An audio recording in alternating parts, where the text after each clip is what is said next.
Assalamualaikum warahmatullahi wabarakatuh. Waalaikumsalam warahmatullahi wabarakatuh. Alhamdulillah, alhamdulillahilladzi adada ma khalaqahu fis sama. Walhamdulillah adada ma khalaqahu fil ardh. Walhamdulillah adada ma khalaqahu baina dzalik. Walhamdulillah adada ma khalaqahu wal khaliq. Walhamdulillah ala jami'i ni'amillah. Asyhadu an la ilaha illallah wahdahu la syarika lah wa asyhadu anna Muhammadan abduhu wa rasuluhu la nabiyya ba'dah. Allahumma shalli ala sayyidina Muhammadin al-Fatih lima ughliq wal khatim lima sabaq nasiril haqqil haqq wal hadi ila siratikal mustaqim wa ala alihi wa sahbihi haqqa qadrihi wa miqdarihil azim.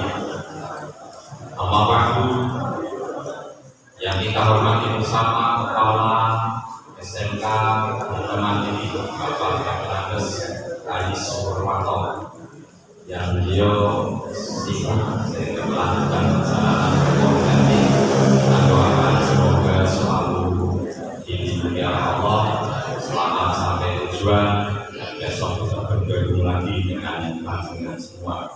Amin. Yang kami hormati para bapak, ibu, guru, karyawan, staf tata usaha yang saya cintai dan saya banggakan, siswa-siswi SMK Tiga Mandiri yang kelihatannya calon-calon orang sukses semuanya.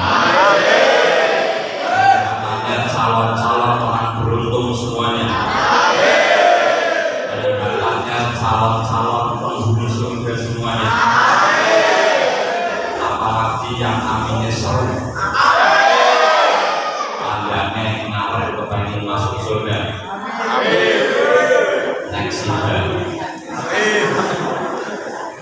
Anak-anak semua yang saya cintai, saya banggakan, puji syukur kepada Allah. Alhamdulillah pada pagi hari ini kita bisa bertemu dalam suasana yang baik, suasana bulan Ramadan, bulan yang penuh hikmah bagi kita semuanya.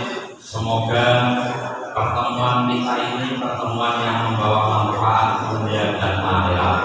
Kita patut bersyukur kepada Allah dengan mengucapkan kalimat tasbih bersama-sama. Alhamdulillahirabbil alamin. Saya juga bersyukur di antara panjenengan ada anak yang jam segini sudah ngantuk. Itu tandanya tadi malam sholat tahajud. Main di belakang tahajudnya mantap tadi malam. Sholawat dan salam Allah semoga selalu tercurah limpahkan kepada suri tauladan kita semua. Beliau baginda Nabi Muhammad sallallahu alaihi wasallam. Semoga kita semua termasuk umatnya yang akan mendapatkan syafaatnya. Amin ya rabbal Alamin. Kita semuanya adalah umatnya Rasulullah. Rasulullah sallallahu alaihi wasallam selalu memandang kita. Rasulullah sallallahu alaihi wasallam selalu memantau kita. Rasulullah sallallahu alaihi wasallam selalu mendoakan kita. Apapun perbuatan kita, Rasulullah diberitahu oleh Allah. Tu'radu alayya amal ummati. Rasulullah mengatakan, disampaikan kepadaku amal umat-umatku. Umatnya Nabi, perbuatannya, amalnya seperti apa ditunjukkan kepada Rasulullah. In wajadtu khairan fa'hamidullah. Kalau saya mendapatkan umat saya amalnya baik, saya bersyukur kepada Allah.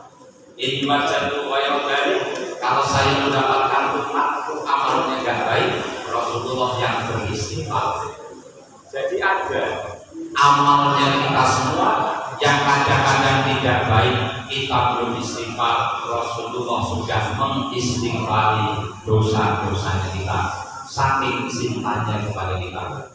Sehingga pada hari ini Rasulullah pun melihat kita semua. Rasulullah menyaksikan kita semua. Kita hadir di tempat yang baik, kita kumpul di tempat yang baik, yaitu masjidnya Allah. Tidak ada tempat di dunia yang lebih baik menurut Allah dibandingkan dengan masjid. Tempat di dunia yang paling baik adalah masjid. Sehingga hadirnya panjenengan kita semua ke sini ini disaksikan oleh Allah, disaksikan Rasulullah. Ini kita berada di tempat-tempat yang terbaik. Semoga berkumpul dengan orang baik dicatat menjadi amal ibadah yang baik. Allahumma amin. Siapa yang pengen sukses angkat tangan? Angkat, ada yang angkat dua. Ada yang sibuk karena sedang Ada urusan. Ya lah, teman kalian yang sibuk ada urusan pakai HP, tapi HP-nya mencet. Tadarusnya jenis dua berjalan semua. Itu keren berarti. Anda berarti hebat loh. Bisa tadarus aktif semuanya. Matanya aktif, telinga mendengarkan, tangan bisa pikir, sambil tadarus. Hebat apa enggak? Hebat. Orang hebat semuanya. Yang perempuan juga ada, tapi nggak pakai banyak. Ya, contohnya adalah yang bajunya hitam. Ya, boleh di baju lebih. Tidak ada yang tidak pengen sukses. Semua orang pengen sukses. Semua orang pengen bahagia. Betul atau tidak? Semua orang pengen bahagia. Tidak ada yang pengen tidak bahagia. Siapapun orangnya. Kepenginan bahagia itu boleh, kepenginan bahagia monggo, tetapi orang mencari kebahagiaan itu terkadang berbeda-beda cara memaknainya. Mencari bahagia dengan apa caranya? Ada yang bahagia karena katanya dia bahagia itu kalau uangnya banyak. Oh betul begitu. Ada. Tapi ternyata banyak orang yang uangnya banyak tapi nggak bahagia. Banyak. Pakai utang, korupsi malah di penjara. Uangnya banyak tapi sakit-sakitan. Kalau disuruh milih mas, kamu uangnya banyak, uangnya miliaran, punya rumahnya mewah, rumahnya kinclong banyak, mobilnya banyak, tapi awakmu setruk. Tidak sempurna. Bahagia enggak? Ada orang hartanya banyak mengira itu bahagia, rumahnya mewah mengira bahagia, mobilnya mewah mengira bahagia, tapi tergeletak terus di rumah sakit.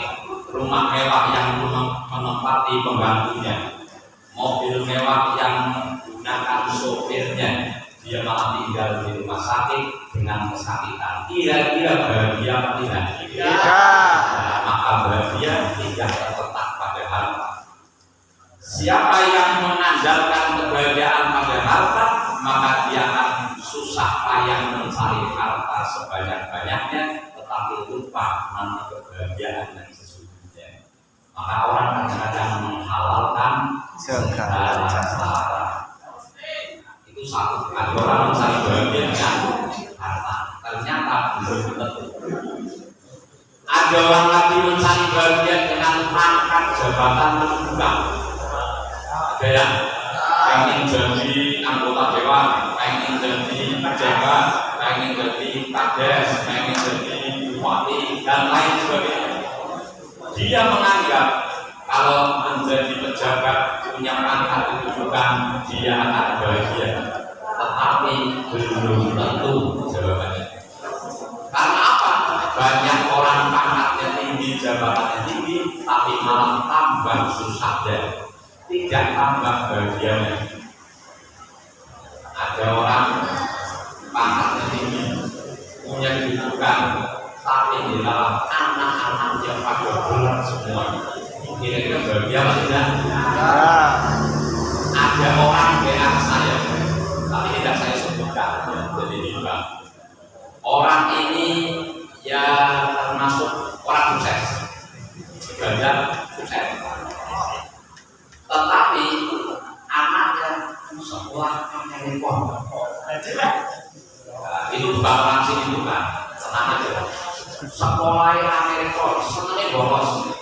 Di sekolah akan di mana nggak jadi, sekolah di mana nggak jadi, sekolah di mana nggak jadi, sampai sering dimarahi oleh gurunya. Dia datang ke rumahnya, orang yang malu. Kenapa ini apa? IT kata saya tidak bisa memberikan solusi untuk seperti itu. Mungkin banyak berdua saja. Kadang orang punya pangkat jabatan, tetapi diuji dengan anak itu pun menjadi tidak bahagia. Jadi pangkat jabatan belum tentu menjamin bahagia, harta belum tentu menjamin bahagia. Ada lagi mencari bahagia dengan apa? Apa? Nyari bahagia apa? Kesenangan. Apa? Healing namanya. Cari bahagia senengnya dolan, senengnya touring, senengnya kelesir. Tetapi banyak orang yang dia senang healing, touring kemana-mana, tapi jebulan bingung kenapa? Kalau pulang malah utangnya nambah. Belum tentu bahagia juga.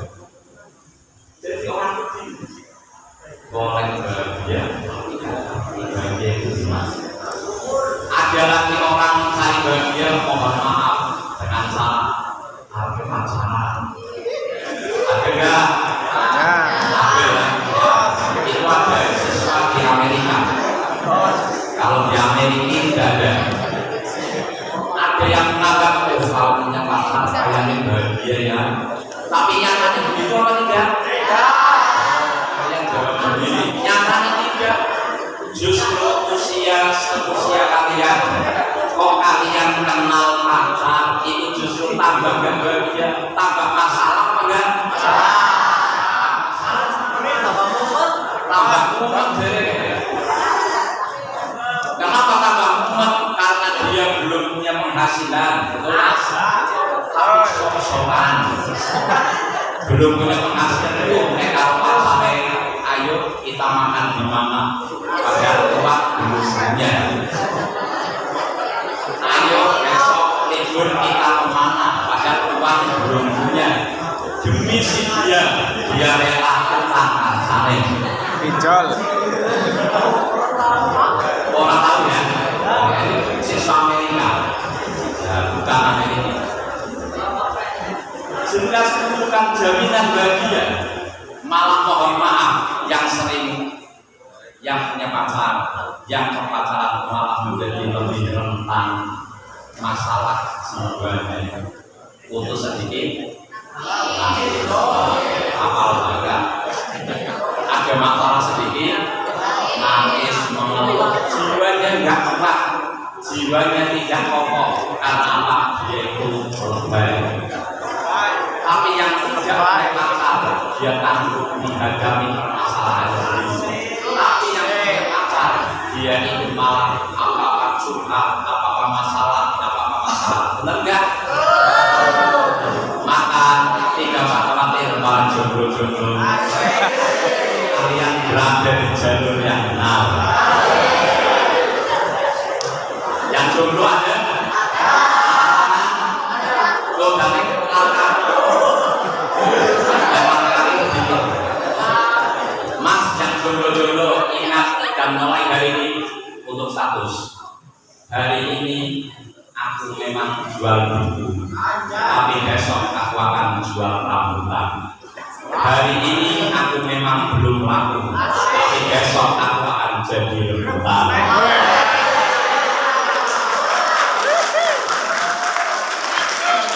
Jadi rebutan dengan apa? Dengan kesuksesanmu. Siap apa enggak? Harus begitu. Jomblo gak apa-apa. Hari ini aku belum laku, besok aku akan jadi rebutan karena kesuksesan.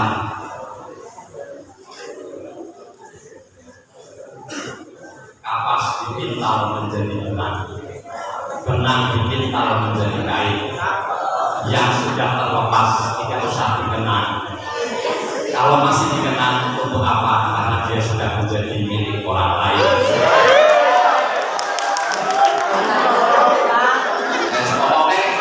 Kebahagiaan bukan dari itu. Lalu bahagia yang sesungguhnya itu dari mana?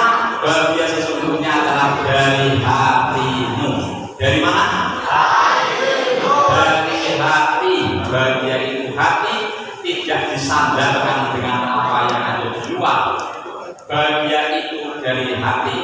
Tatkala orang bersyukur atas apa yang diberikan oleh Allah dan bersabar dengan apa yang dimiliki, dia adalah orang yang bahagia. Di bahagia itu urusan hati, bukan urusan materi. Sekarang kalian bahagia apa enggak? Coba angkat tangan dulu, angkat tangannya, angkat tangan semuanya.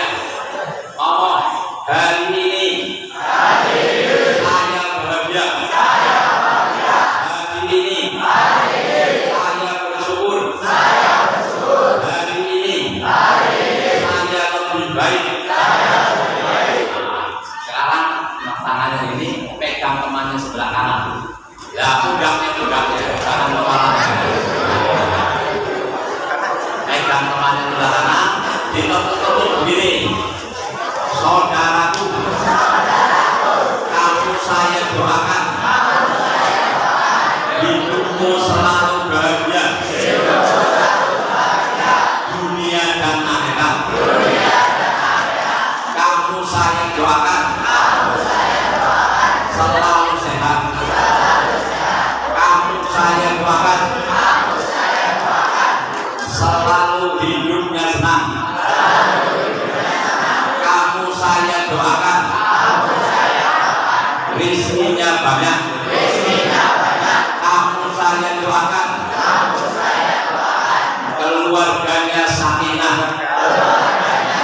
Kamu saya doakan besok anak-anaknya solih-solihah. Kamu saya doakan kalau mati husnul khotimah. Allahumma balik kanan kiri, kanan kiri, kanan kiri yang tadi kan dulu sambil ditepuk semuanya. Saudaraku, terima kasih atas doa yang kamu berikan. Doa yang sama untukmu. Semoga doa kita dikabulkan oleh Allah. Amin. Jadi bahagia itu urusan hati, bukan. Selanjutnya, banyak orang mengaku agama Islam, tetapi belum mau taat menjalankan perintah Allah. Kita semua yakin, ini kami Islam semua ya.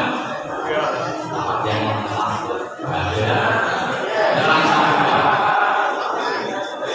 Kita semua orang Islam, kita yakin kita ada yang menciptakan. Yang menciptakan kita siapa?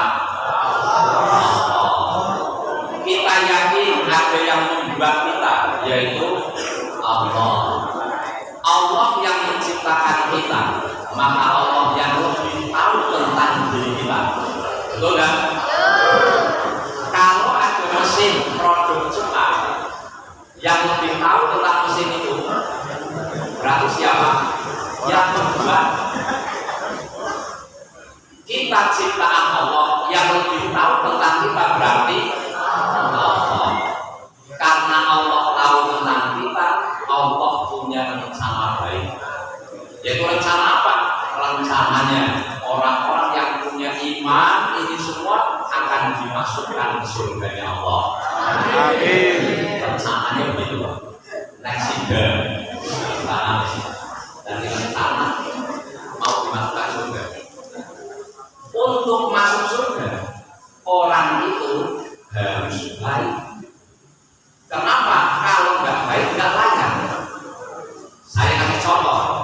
di rumah kalian ada lemari pakaian.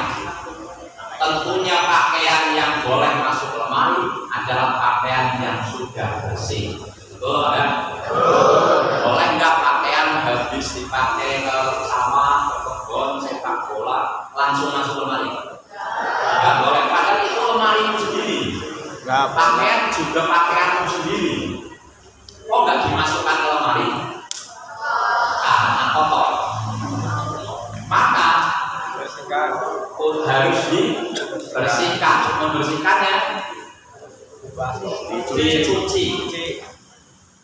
dicuci. Ada yang manual, ada yang mesin cuci. Tapi harus dibersihkan dulu. Setelah dibersihkan, nanti sudah bersih, dijemur panas, sudah kering, nanti terus disetrika. Kalau sudah rapi, boleh nggak masuk lemari? Sekarang manusia, rencananya Allah, manusia dimasukkan surga. Tapi surga untuk orang-orang yang baik. Orang yang tidak baik, kalau mau dimasukkan surga ya boleh, surganya Allah. Manusia juga ciptaan Allah. Tapi pantas nggak kira-kira? Yang belum baik langsung masuk ke surga? Tidak pantas, maka harus dibersihkan terlebih dahulu. Dibersihkannya di mana? Mesin cuci akhirat namanya. Maka adil ya. Berarti jika orang harus dibersihkan di akhirat, mesin cucinya neraka. Kalau sudah bersih, nanti masuk ke lemari surga. Di mesin cuci dicuci berapa lamanya tergantung kotorannya. Kalau kotornya sedikit, cucinya sebentar. Tapi kalau kotorannya banyak, cucinya lama. Itulah orang. Kalau orang dosanya sedikit, masuk neraka sebentar. Tapi kalau dosanya banyak, lama. Tapi setelah itu, asal punya iman, insya Allah endingnya tetap masuk surga. Ini punya iman semua ya. Insya Allah salam surga semua. Tapi masuk neraka dulu apa tidak, saya tidak tahu. Nah, itu. Maka Allah yang lebih tahu tentang diri kita, Allah yang lebih tahu tentang manusia. Allah punya rencana manusia ini akan dimasukkan surga. Caranya itu dengan cara diperbaiki orangnya terlebih. Kalau diperbaiki di akhirat namanya neraka, kalau diperbaiki di dunia namanya taubat. Kalau orang di dunia mau bertaubat, maka dia sedang membersihkan dirinya sendiri. Nah, kita termasuk sedang di bulan Ramadan ini sedang diatur oleh Allah, ditata oleh Allah supaya kita itu baik, supaya kehidupan kita ini baik. Nanti ujung-ujungnya jadi orang takwa. Yang bertakwa ini nanti akan dimasukkan surga Allah. Nah, itu alurnya. Nah, tujuannya kalian puasa supaya orang takwa. Takwa itu apa? Menjalankan perintah Allah, menjauhi larangan Allah. Kalau sudah bisa itu, maka nanti jadi orang baik, endingnya surga. Sekarang saya cek, yang puasa sampai tanggal ini full. Nah, sebenarnya silang-silang ada yang tidak full.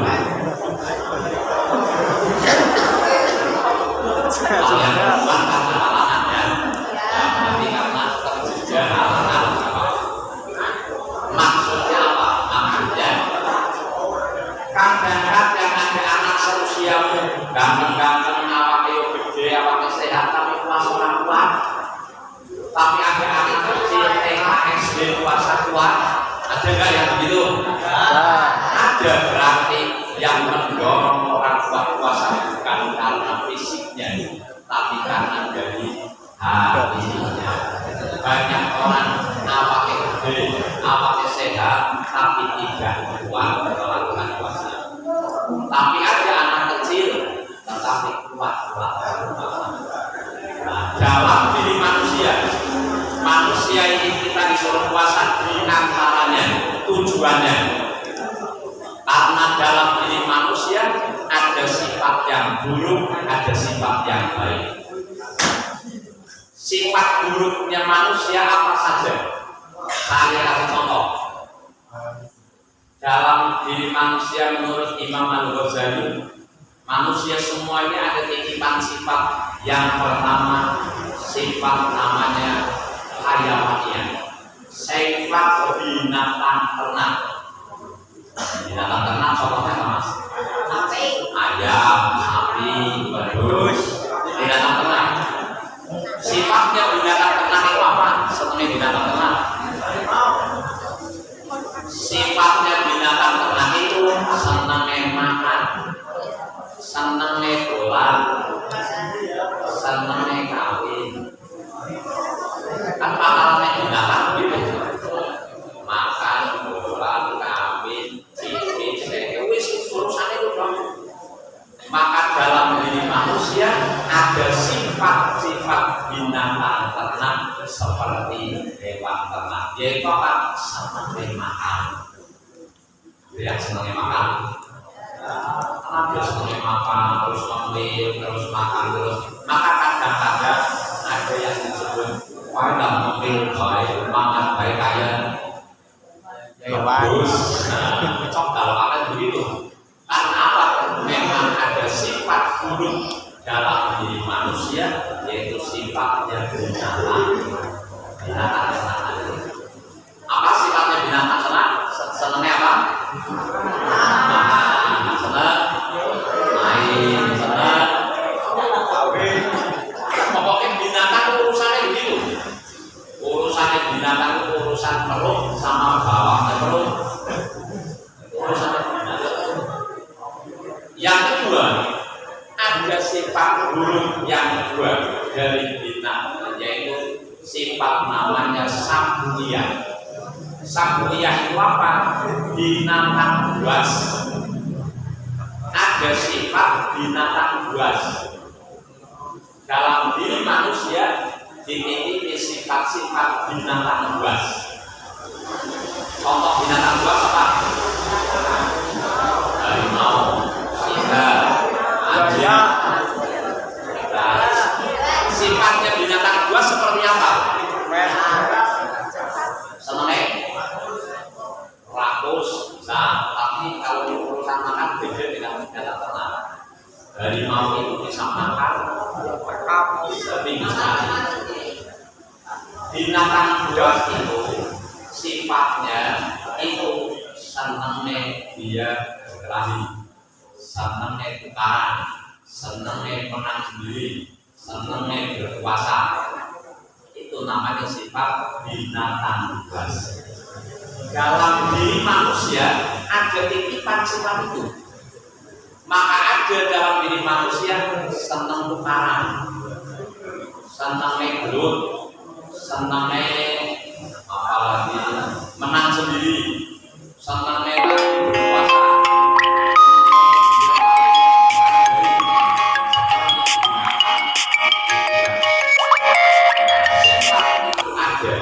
Dalam diri manusia, yaitu sifat yang kedua, sifat binatang buas. Yang ketiga, ini sifat yang nantinya harus ditunjukkan. Yang ketiga adalah sifat syaitoniah. Apa? Artinya sifatnya apa? Setan. Sifatnya setan. Nah, langsung baik. Sifat setan itu bagaimana? Setan itu sifatnya senang menggoda. Sing lain pada puasa, bijak kalau nggak puasa yuk. Bakal baik, mokel baik. Senangnya kecak burukan, itu sifatnya apa? Nah, sifatnya setan lagi senangnya adu domba, senangnya adu adu. Sifatnya setan lagi senangnya mengajak kepada hal-hal yang buruk, tidak mau hal-hal yang baik. Maka setan kalau dijak ke masjid lagi lebih. Oh, acara di sekolahan hari ini pengajian di masjid. Kalau setan itu nggak mau berangkat. Setan itu benar, setan nggak mau ngaji.